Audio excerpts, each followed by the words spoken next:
Now, let's take that concept for a bit that a man's home is his castle. And it's interesting that when you look at several amendments in the Constitution, remember, amendments in the Constitution are given to protect God given rights. This is the Constitution saying, government, you can't touch these rights. They come from God to us. And so when you look at the Second Amendment, we talked about that. That's the castle doctrine. You have the right to defend your home and your property, you have your right to defend life. We don't have to back away from that. That's a God given right that God gives us in the laws of nature, and nature's God.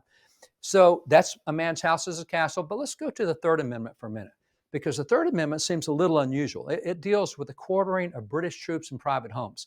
When the British were over here, we'd never needed the British military before. We did all of our own fighting. And suddenly we find ourselves in the American Revolution with 25,000 soldiers at a time coming to America. They don't have a place to stay because there's not British forts here. So they start putting British soldiers in the homes of private citizens. And they say, ma'am, we're here in Boston. You take 4 of these soldiers. Mister, you take these 8. Ma'am, you take these 7. And suddenly we're quartering troops in our homes. Now, this is a real problem from the standpoint of man's home as his castle, which is why we have the Third Amendment of the Constitution that says you can't quarter military troops in private homes. But it's not just military troops. Remember the concept that's underlying all this. What's underlying this is a man's home is his castle. We don't let government come into our castle and start doing what they want. And that doesn't matter whether it's with defense or with our own property, stepping into our homes, making it like the government's home. You'll find it in the Bible in Deuteronomy 24, there is this passage, very interesting. This goes back to the castle doctrine. It says, when you make a loan of any kind to your neighbor, so I'm making a loan to my neighbor, I'm going to get collateral from him.